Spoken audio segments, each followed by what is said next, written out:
Hello, my name is Kaylee Cole, and this would be a video of me reactivating my microbe, but my broth tubes haven't delivered yet, so I'll instead just be describing what I'll be doing as soon as they do. So the very first thing is I'd get everything ready. My candle would be lit, I would have my rack and my pipette, and I would have taken off the little metal seal on top of my microbe vial, and so everything would be completely ready. And then I would take my pipette, and using the aseptic technique, I would take off the cap of my broth tube with my pinky, and it would stay like that until I put it back on. And then I would flame the mouth of the tube, and then I would take out 1 milliliter of the broth and flame it again, and then put the cap back on, and then I'll put that back in the rack.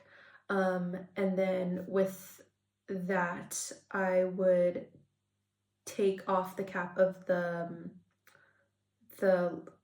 microbe culture or tube or vial, sorry.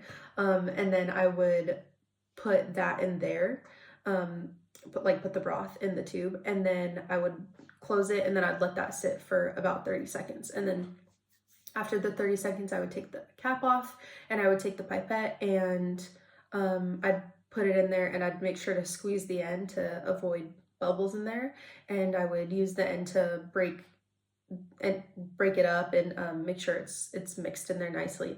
And then I would retrieve it using the pipette, and then I would do the same thing with the broth tube. I would use my pinky to take off the lid. I would flame the mouth, and then I would put that sample in there, and then I would flame the mouth again, and then I would put on the tube.